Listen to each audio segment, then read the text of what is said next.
Welcome back, everybody. Excited to do this token review today. Fun fact, today's my birthday and I'm still giving you a video. So let's go ahead and hop right on in. Token is called Nimiq.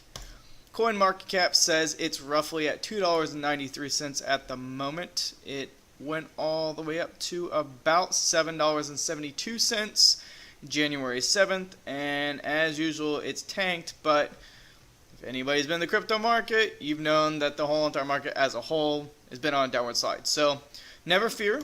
Circulating supply at the moment is 10.5 million. I believe the total supply is going to be 21 billion. They were looking at 21 million. I think they switched it to 21 billion. It's in their white paper, and I'll show you in a little bit there.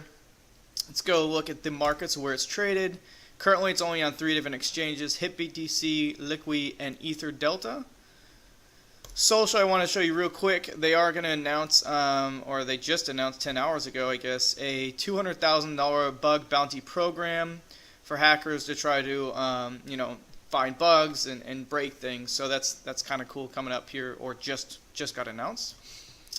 Let's hop right back into the website. Okay, so Nimiq. What is Nimiq? Pretty interesting concept.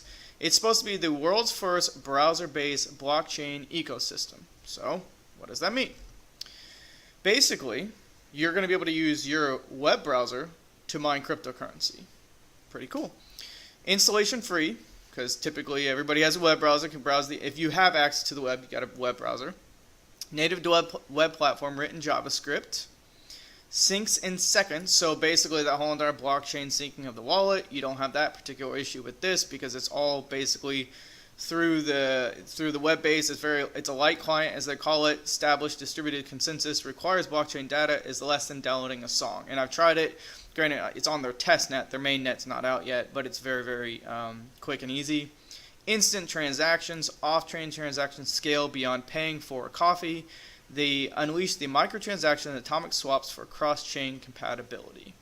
So down here it shows you what it would look like for mining in your browser. And I've actually tested this out, I think, on one of the tabs over here. I'm going to pull this up here in a second. So you can kind of see the peers. Let's see if I can. Yeah, okay, so this is basically their little testnet area. Mainnet, from what I understand, and according to their white paper, they're trying to get it released Q1 of 2018, so at least by March 31st is what their goal is. I don't think it's going to lag out my video here to try this out. So this is actually real-time testnet. It'll take a second here to the hash rate, the peers connecting, current block, and over time, eventually it'll show my hash rate, global block here, and then my wallet. And I did this actually. I'll shut this down now, but that's basically what it does. I actually tried it out maybe about a month ago before I realized it was testnet, and I just kind of walked away, let it run for, I don't know, 5, 6, 7 hours, and I walked back. I was like, whoa, I got all this money in my wallet, and went to try to transfer it, spend it, and then realized it was test money. But still, if it was even remotely close to the amount of money that I can make in the short amount of time, I'm definitely going to be checking this token out once the mainnet hits and goes live. Here's an example of what their wallet would be on a mobile version. And my understanding too is that the wallet, I thought I opened up a wallet tab. And again, I open up my tabs, multiple tabs, just because I have an older laptop. Try to keep things, where the stream doesn't, slow down. So that's the reason why I do that, and I close it as I go. So you should be able to have this mobile wallet and also a web-based wallet on here too, and it looks something similar to this. You can try it out there, but again, it's testnet. Here's kind of another example of the peer-to-peer exchange, so you can send back and forth easily through their platform there. This is planned for, it says 2018, 2019. So I would imagine, honestly, probably close to 2019 when they're going to drop that out. Here's their roadmap. So July to December 2016 is when they kind of started doing the research. They pushed their prototypes through about a year ago, then moved over to the alpha version of their blockchain, eventually launched their testnet, which is current right now.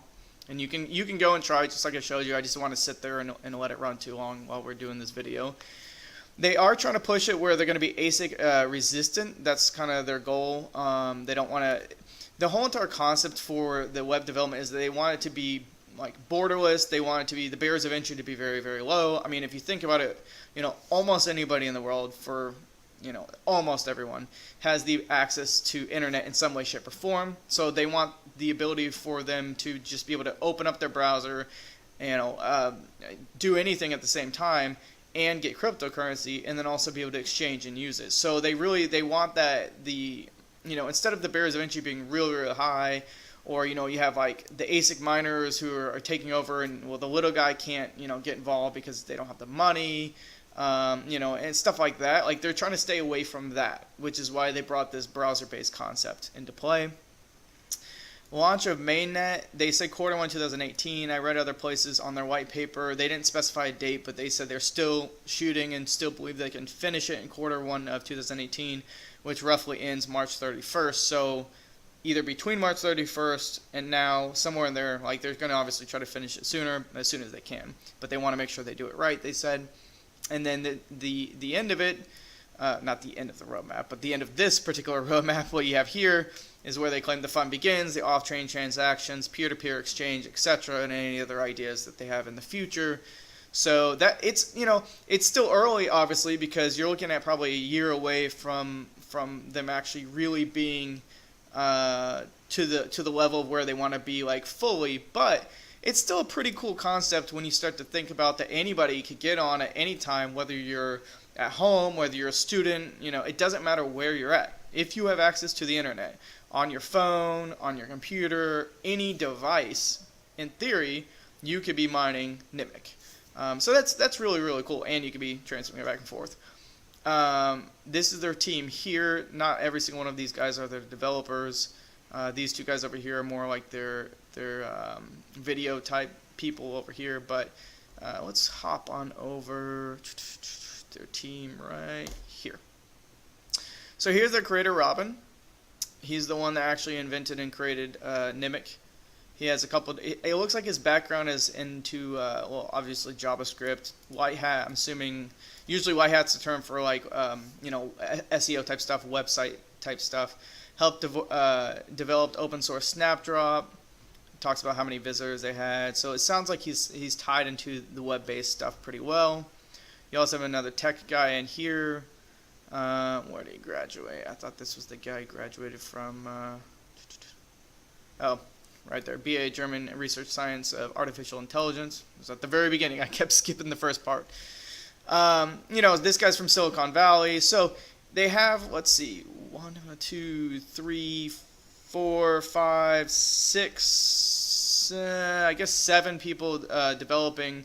The rest, you got research communication, user interface developer, user interface design, community manager, communication. So they have, somebody for everything, and that's good to see. I don't remember specifically which guys they added recently, but I think they added about 5 new members to their team, 4 or 5 just recently. I want to say in the last couple months, and so that's nice to see that they've started something. They're still moving forward, and they're actually adding to their team, so people are seeing value to it. So that's, because if somebody doesn't see value, I don't really see people wanting to hop on the train and say, yeah, let me come help make this come to fruition, because, they don't see anything in it. Why try to help it out? So I like that. Let's hop on over back to, I'm going to go through their social like I always do on my other videos. So they're low for Twitter and some of their other social things. This one was created in May. They're 4,800. I don't feel like this particular token actually gets a lot of talk in general. So, and again, maybe I put too much emphasis on the social side of things, but I do feel like if tokens and coins want to grow rapidly, then they're really going to have to push Twitter, Reddit, potentially Telegram, and Discord. I would almost kind of put those to the side, because I feel like the mass public, they're more tied into Twitter and Reddit. I feel like the crypto people get more tied into Telegram and Discord. So, I kind of keep that a little bit separate in my mind personally. But, it is low. Maybe they're doing it for a reason. I know some teams purposely don't kind of get out there as much. They want to keep it kind of, I guess, basic until they hit a new stage where they feel like their product is more usable. And maybe that's what they're trying to do. I don't know. So you can see their Twitter growth pretty low, but at the same time too, I like to show these stats so you guys at least know where they're at. As far as being out there, the growth, 1,400 readers on here currently. So again, their Reddit's pretty low, but it's had a steady growth continually, just slowly but steady over the last couple months. So that's good to see. It's not not totally flatlining. It's still growing. What I did like off of the crypto miso, which is basically with GitHub and their saves and the commits. I just had it. I'll go back to here. They are ranked 27th, I believe. I don't know why it's not going down to it. It should be right. I think it's 27th. Yeah, 27th. So they're not like every single day, but the fact that they are ranked 27 out of however many are on there, that I like that. That means their team is actually doing something. 20 contributors, over 1,100 commits. All right, so let's move on to. So this is their white paper. It's not like a PDF style like a lot of the other ones. But so they talked about in here where the June 6, 2017 is when they launched their beta testnet. Overview, peer-to-peer connections, storage for persistent keys, blockchain data, crypto for hashing, signing, and verifying. The basics, the overview down here. It's going to show a picture of. Where'd it go? Am I on the wrong page here? I'm on the wrong page. Let's go to this one. This is what I was looking for. So apparently what they were going to try to do is tie it to the equivalent of Bitcoin. So you can see Bitcoin's 21 million, the divisibility, total supply in the smallest unit, Satoshi. And this is what the original approach was. Apparently they've switched it to 21 billion. And they go in here, says, they actually are open to suggestions. They say that multiple times in the white paper. So that's pretty cool. Like, essentially, they talked about, getting, well, if you've been following our Discord, Telegram, etc., they get in there, they talk to people. They talk that they're open to, getting some feedback. And a lot of things are still in the works. And they basically say, let us know what you guys think.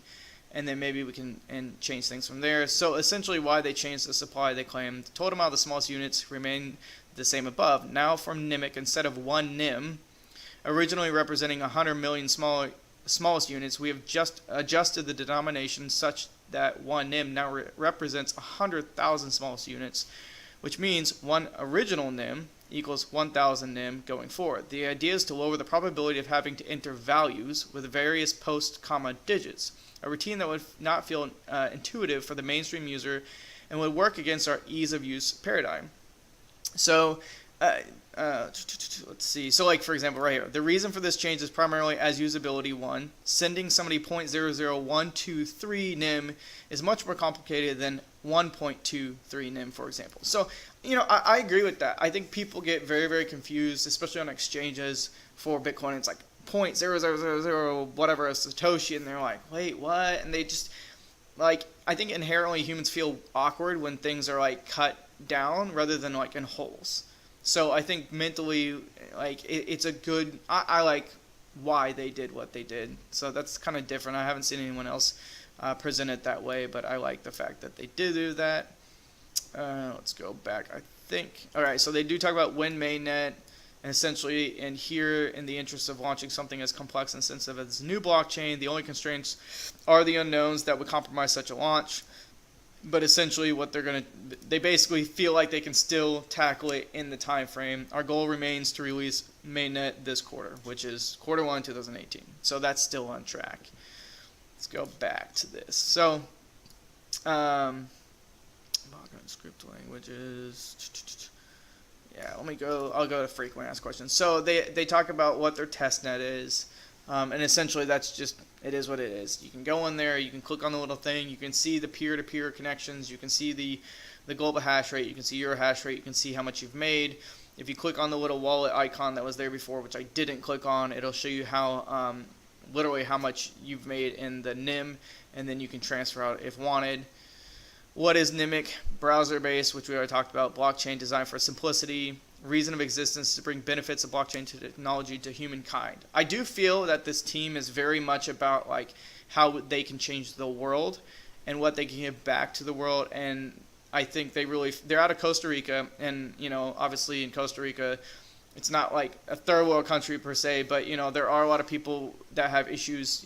I'm sure it's very rural and rough area to travel. I've been there. I went there on vacation one time for a week, and it's a pretty cool area. Very, very beautiful. Hard to travel though, because there's like pretty much no street signs. So if you don't know where you're going, you're gonna be screwed.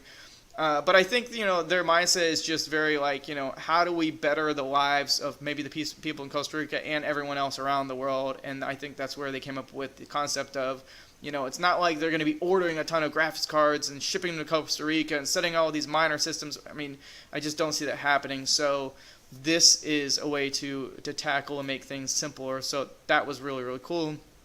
I'll go back to this. To achieve the purpose, Nimiq has been built from the ground up to conquer the barriers that inhibit the mainstream adoption of blockchain technologies. Nimiq is encompassed by a strong philanthropic, I can't even pronounce that word, mindset. It will always remain open source and community driven. So, that's essentially what I've already said. What sets it apart? Single purpose is to solve the payment protocol problem. Simple, fast, secure payments. Browser based, written in JavaScript and JavaScript ES6, communicates via WebSockets, WebRTC for connecting to the network without a trusted third party. Near instant transactions via off-chain transactions.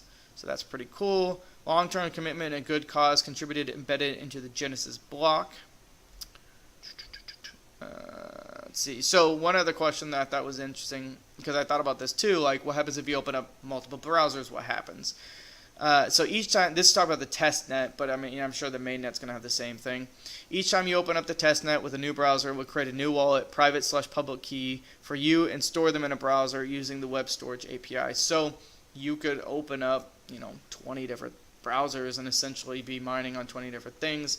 My understanding is that, no, I won't even go to that stage because I don't want to mislead you if I'm wrong.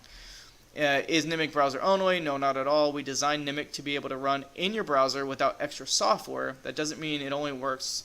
It works only in your browser. You can use any device that supports a Node.js to run a Backbone client. So there are options there. Can I mine with Backbone client? Absolutely, which I already answered. Or any low-end device that runs a Node.js can mine Nimiq. So they're looking at the Argon 2. I think that's how you pronounce it, algorithm, but they also claim that they're open for suggestions.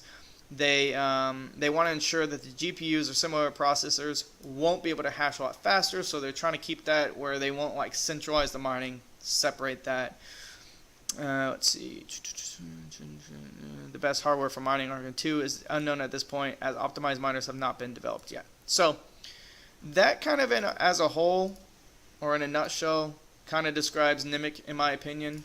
Again, I think it's a cool concept because it opens up crypto to everybody. It allows anybody like you could literally be a student in the library lab on your computer doing a research paper for 5 hours and be mining Nimiq at the same time and transferring it to wherever you want. I mean, that's to me really, really cool. So I do believe that at some point this will pick up down the road once the mainnet hits. I don't know, obviously I don't have a crystal ball and I don't know how this is really going to play out, but it's a really interesting project. I like the way the team looks as far as, I just feel like they want to give back to the community and to the world.